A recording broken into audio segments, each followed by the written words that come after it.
Hey, Sheldon's not getting away without a primary this year, you know.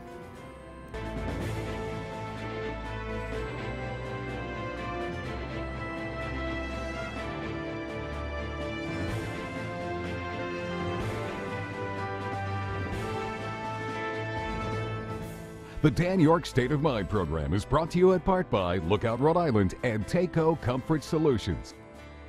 So the other day I was in the radio station lobby and bumped into a major U.S. senatorial candidate and didn't even know I did. We'll tell you that story coming up in brief, and then you'll hear more about her platform. But Pat Fonce is my guest this evening, and she is a viable, credible candidate for the United States Senate on the Democratic side. She will primary Sheldon Whitehouse, and we'll learn what her platform is all about coming up momentarily. Great to have you in on this VJ Day. You know, I don't spend a lot of time on VJ Day. It's controversial. You know, ironically, my guess is a peacenik. Is that am I allowed to say that? That may not be very. It may be. You can't talk now. You're not on the show yet. But it's funny because tonight is our first night with 5 years. This show will be 5 years on September 9th. It took almost 5 years to get a new set, but at least you got a new set. Actually, all the stuff around me is kind of the same, but you'll notice the table is different. You ever go to Europe and think that they drive on the wrong side of the road? Well, everything is switched for me. So if I fall over or go, you know, it's only because I'm getting used to the new set. And Pat's here on the new set. Anyway, you'll meet her coming up in a couple minutes. Let's not waste any time. The scene in Washington is kind of funky. Traitor, lowlife, you name it. That's what the president is called. Omarosa, who used to be so high on. It's amazing what a day change will bring. Here's the latest on her story. This former advisor to President Trump is now one of his harshest critics. Donald Trump is a con. He is truly a racist. Omarosa Manigault Newman details life inside the Trump White House in her upcoming book, Unhinged. On NBC's Meet the Press, the former presidential aide admitted she secretly recorded conversations, including the moment she was fired by Chief of Staff John Kelly. If we make this a friendly departure, we can all be, you know, you can look at your time here in the White House as a year of service to the nation, and then you can go on without any type of difficulty in the future relative to your reputation. Manigault Newman taped Kelly inside the high-security Situation Room, where recording devices are prohibited. In a statement, White House Press Secretary Sarah Huckabee Sanders called the move a blatant disregard for our national security. Sanders described the former reality TV star as disgruntled and lacking character and integrity. President Trump described Omarosa this way. Lowlife. She's a lowlife. Republican National Committee Chair Ronna McDaniel suggested that Manigault Newman should be prosecuted if she's found to have broken any federal laws for recording a conversation in the Situation Room. Has anybody asked the question, how did she get in there with a recording device? You know, her behavior is abominable. There's no doubt about that. Her reporting out on things the president has said and the like, you know, if you don't know the source, but the source is, you know, hidden to you, sometimes the information is more credible. Do you know what I'm saying? So I don't know. It's a jump ball. Omarosa is a character and a half. She seems to be very self-involved. This move to have a recording device in the Situation Room is a national security violation of significant proportion, but it's not just on her. I don't think they'll sue her over the book, but they may jam her up over the recording. Then again, Washington, D.C. is a one-party recording state, meaning if I know I'm recording you, that's all that needs to be done. Anyway, check your local listings for one recording states and two recording states, because there's a distinction between those two laws. Moving along on the probe in Washington, Rudy Giuliani says that Bob Mueller promised him that this whole thing will be wrapped up by September 1. Problem is, Rudy Giuliani is not credible on anything he says about anything anymore, ever. In fact, he said this weekend that Donald Trump never told Jim Comey to go easy on the former National Security Advisor Michael Flynn. Except 3 weeks ago on ABC, ABC with George Stephanopoulos, he did tell him. He told George, oh yeah, he said that, but this guy is just, he's all over the map, and I wouldn't take any deadline that he offers on hearsay in a credible way. And there is no law nor no policy nor any policy that demands that this thing be wrapped up before election season or even during election season. So FYI on that. In the meantime, Peter Strzok got canned today. The FBI agent who was texting about Donald Trump was about to get a 60-day disciplinary sentence, you know, a little bit of a suspension. Instead, he got whacked here today, and it just goes to show you that the pressure on these agencies from the White House is very, very, very, very, very, very tough. So we shall see. Coming home for just a second, I got a big kick out of this headline in the Providence Journal. The Speaker of the House has increased his special grants by 30% in this political season. These are the legislative grants which are doled out from the Speaker and the Senate President to the wanting legislators who have to do everything, include wear special apparatus as they beg for this money. So they can come home to you and get one of those big-sized checks and get a cheesy little photo in their weekly newspaper that says, hey, I gave the Johnny Cake Center $1,000. You know, I'm a hero. And then you, because you're not paying attention and because, you know, I love you, but you're a dummy, and you decide, wow, that legislator must be really connected. I'm going to have to reelect him again. And the cycle of this perpetual buying you off continues. Well, the Speaker just jacked his own grants to over $200,000 worth of doling out. Now, listen, he was on a shared grant. One of them's the police department, and reportedly they needed some equipment. But he's got $144,000 worth of individual grants that he's doled out. The Western Cranston Little League got $15,000. Man, those uniforms must look really nice. I'll tell you one thing. He's transparent about it, though. He thinks it's good government. Until you decide it's not, he gets away with it, right? So here's a headline that you should have taken notice of. I didn't. I missed it. Anti-war protester Pat Fonce, 81, challenges White House for U.S. Senate. I didn't see this until I met Pat in the vestibule of the Salty Brine Broadcast Center last week. She was coming out, I was coming in, we had a casual chat, and I said, well, why don't you come on up and chat? And so we had our first conversation on the radio, and I said, well, come on the TV. I mean, this is legit. Welcome. Nice to have you. Thank you very much. Thank you for the invitation. People think that because, you know, they call you an octogenarian in this whole thing. Look, it was the biggest attention getter. I didn't ask them to do it. I didn't ask them not to do it, but it certainly served to focus attention. Yeah, right. You're running against Sheldon for what reason? I'm running against Sheldon. You tell the story about having seen him one day, right? I don't have to go into great detail. I'm running against Sheldon Whitehouse because I think he's become increasingly militaristic, in favor of the surveillance state, complicit with the inside Democratic apparatus there, which seems to operate to make sure that enough Democrats go along with the Republican wishes to keep the thing running smoothly without necessarily hard identifying particular Democrats as being, you know, sort of traitors to the party. My attention became focused by two actions early in the spring or late in the winter, in March, when the passage of the budget for 2018, the defense budget, and his reaction to a proposal. At the time, I thought it was Ron Paul's, but I've been corrected since. It was Sanders in the Senate, and I think it was Murphy, and I knew the name when we talked on Friday, in the House, who made a proposal to cut back on U.S. support for Yemen until some further study could be done about. Right, but all that aside, you think he has an attitude problem? I do, yes. You tell the story real quick. Well, the story is that when I approached him with the questions about these two issues, the budget and the authorization for the use of military force, I went up afterwards, those were asked publicly, and I went up afterwards to press him a little bit on it because I was disappointed with, from the first time I voted for him in 2006, a sort of a progress toward the right that I seemed to observe. So I asked him, I expressed my disappointment, and I said something like, I would find it very hard to vote for the new you, although I voted for you in 2006 and 2012. And he made a remark in a kind of, perhaps it wasn't intentionally, made a remark to the effect of, well, if you're not going to vote for me, who are you going to vote for?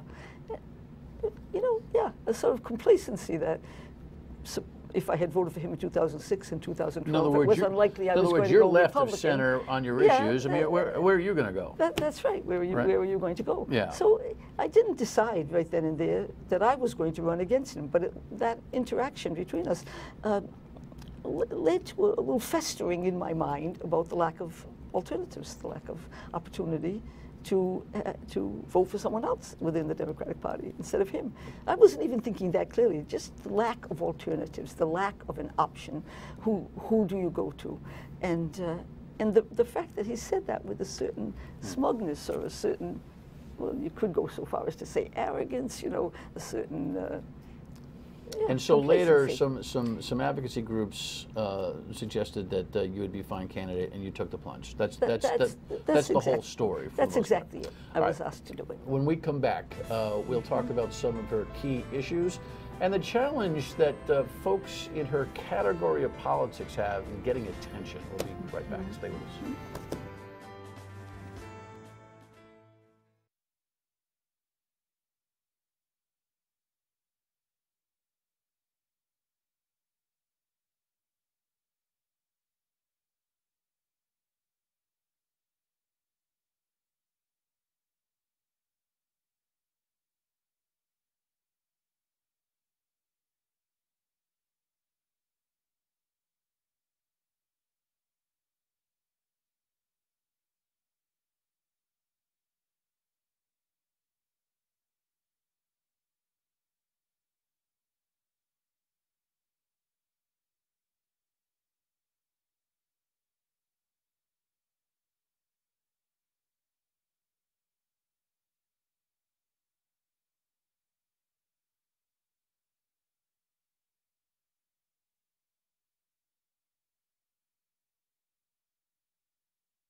Of course, that is our junior senator, Sheldon Whitehouse, kind of stuck, or is that just a still photo? I guess that's a still photo.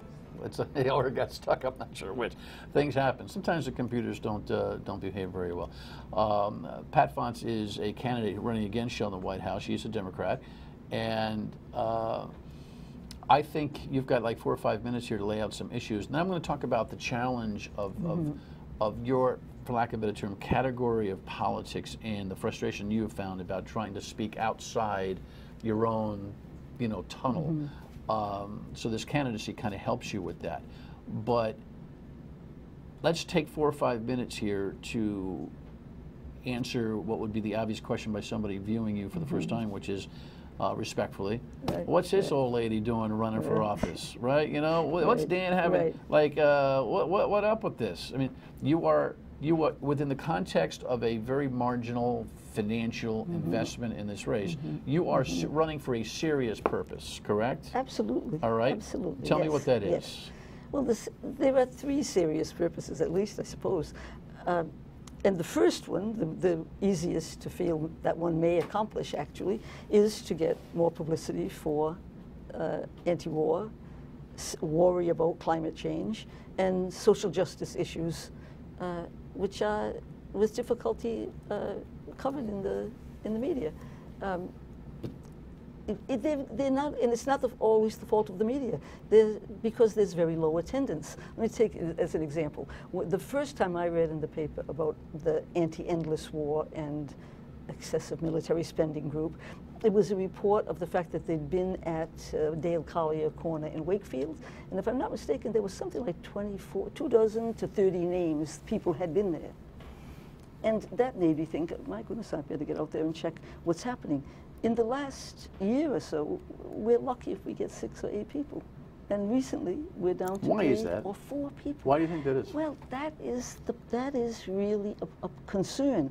I mean, there are hypotheses, probably the strongest one of which is that people are so busy, they run ragged, and to find time to come get to the corners, be there an hour and a half, get back home, you're cutting a significant portion of a person's day. And so you're kind of you're a practiced demonstrator. So when you talk about getting to the corners and everything, in fact, you know what? I'm going to bring these things up. Right. You know, I'm not big on the props, but we are casual around here. Yeah. This is the kind of thing that Pat would be walking around with. Right. You want to shoot that, Eric? Is it possible to shoot that? Yeah. What do you want to do? This is the first night on the news. There you go. War does not equal to foreign policy. Might does not make right. And full spectrum dominance is not defense. So this is the kind of stuff that you'd be hanging out on the street corner Absolutely. I made that for You made that? Yeah. You didn't make that for the show, did you? I didn't make it for That's kind of look like at the condition right, it's in. That's kind of hanging out in your garage. Just think, oh, it's Tuesday. We got to go out and do this one. But you take it seriously. Yeah, absolutely. And you've been doing this for a long time. Yes. Yes, for a very, very long time. And the principal motivating factor for your disposition on war is what? The horror and the suffering and the death that it involves. Okay. On both sides. Is it spawned by a life experience, something that was there a light bulb that went off one day where you said, you know what, I got to stand up against this principle? Sure. Look, I'm not going to say that I was conscious continually of the connection, but when I was 8 years old, my oldest brother, who was 24 at the time, was killed in the Second World War. He was a medic. He'd written to my mother with all kind of assurances, don't worry, Mom, I don't even carry a gun. And he was not medically trained. He was a high school dropout, but because they recognized his when they give those aptitude tests in the Army, they sent him down to Fort Hood for training as a medic. And out in the fields of Germany, in a little hill place between Liège in France and Aachen in Germany now, he was called out to rescue a sergeant, and they thought there was a lull in the firing. He went out to get the man, and he heard an artillery fire again, threw himself down on the fellow, and got blown to bits. And the fellow got rescued eventually, I guess, by another man. So he's a hero. He's a hero. He won the Distinguished Service Cross, which is the highest award that can be given to a non-combatant. It's interesting about non-combatants because when we visited his grave, he was buried there in Belgium. When we visited his grave, the head of the cemetery gave us a lot of attention because apparently there are only 14 people in that cemetery with some 9,000 men and women who had the Distinguished Service Cross. So he got us a bit of attention. But he also told us that the 2 largest categories of death in that war, at least, were medics and chaplains.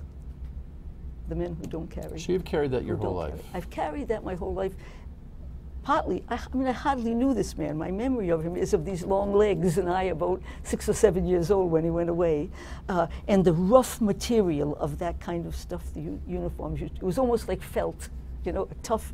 And he reaching his head down and doing this on my head, you know, because he was talking with grown-ups, and I was leaning against him, sort of. Yeah, I remember that. But in some ways, the worst of it was to watch my mother deteriorate after this, you see, suffer the loss.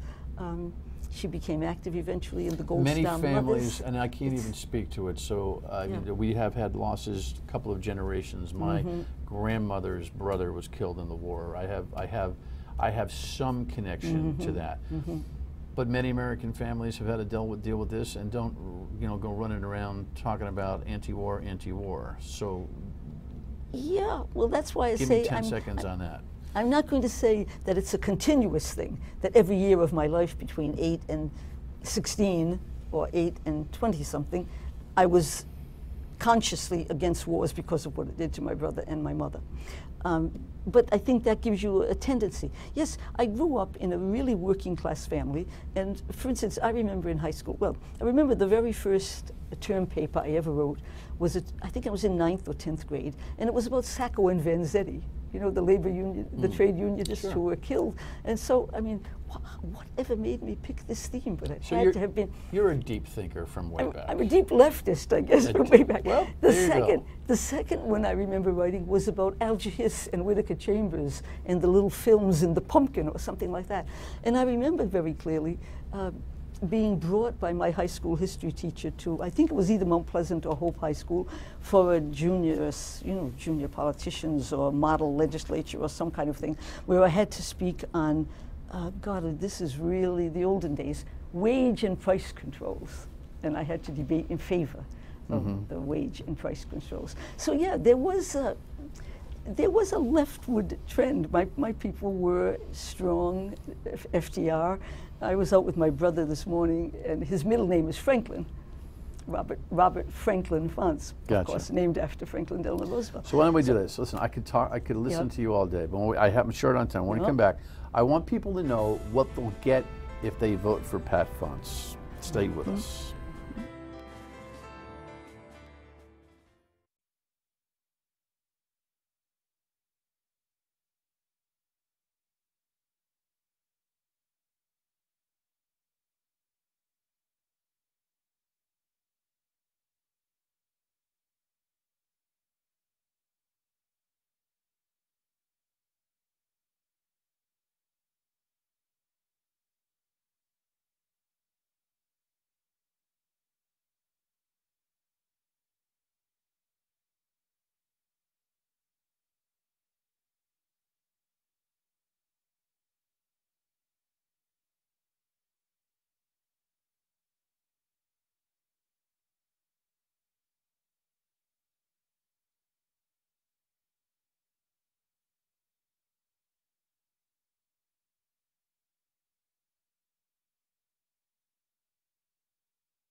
So Pat Fonts is running against the White House, and when I say that, we only have a couple of minutes here. Are you running against him, or are you running for something?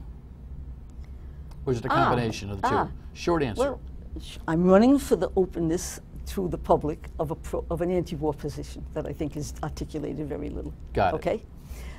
Yes, I'm running against White House too. Let's face it, it's not very obvious that I'm going to win this primary election. But to force him to think about and to respond to some questions that he doesn't answer. If he didn't have a primary, what are those questions? Give me a couple bullets, not long ones, short ones. No. Okay. Yep. Well, the two questions that I asked him. Okay, a question I'm going to ask on the handout that I'm going to start giving out this week is this question. There was a study done at Princeton University about who influences policy in Washington. And they did a big study with what are all the bills that are passed and what had been the positions with regard to those bills of the wealthy and the corporations, and what had been the position of the public according to the polls. And what they found out is that, like, way a very high percent of the time, the votes go with those interest groups, and that they very seldom, if ever, go to the interests of that the polls or the organizations that run on small contributions of $5 and $10. So your question to Sheldon is what specifically? My question to Sheldon is, how do you explain that to your constituency? Mm-hmm. How do you, I made the analogy the other day, I think. I mean, if a hospital was shown to, favor the doctors or the whatever, and the patients were the ones who very seldom got adequate care, I think the administration of that hospital would be called to answer for that. Why? How does that happen? But you never.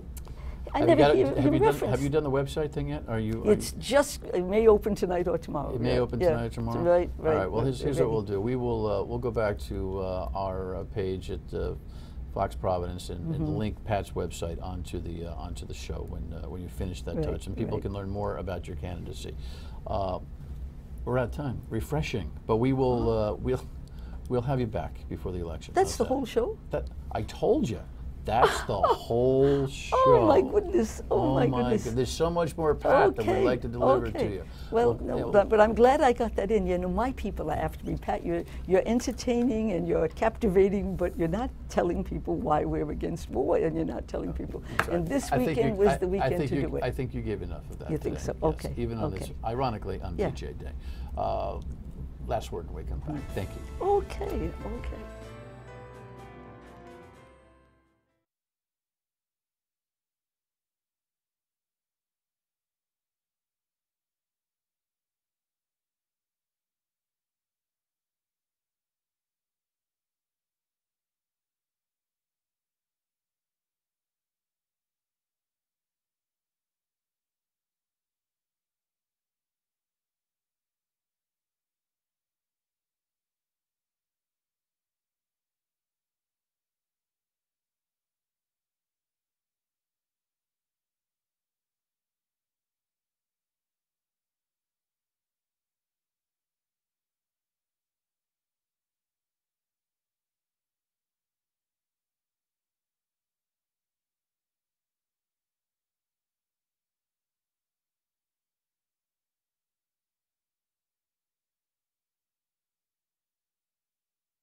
All right, so Pat's got a pretty pragmatic approach, I think, to this election in terms of her actual electability. Yet she's got a lot to say about her point of view. And what's interesting is that we don't get the anti-war. In the old days, it was a pedestrian type of conversation. These days, not so much. And I'm not exactly sure why. Things have changed. War has changed. The human condition, though, has not changed. And so I think, although, the politics have affected the human condition, no doubt. But I think it's worth examining. And, all perspectives are welcome here, as you know that. Let us know at foxprovidence.com if you'd like to have an offering on that perspective. In the meantime, tomorrow night, Spencer Dickinson joins us. He is a Democratic candidate for governor, also fairly well unknown in this race. We'll figure out what he's trying to scheme, and we'll catch up with the issues of the day tomorrow night. And, of course, on WPRO, weekdays 3 till 6 on the radio. Thanks so much for watching. You have a great night.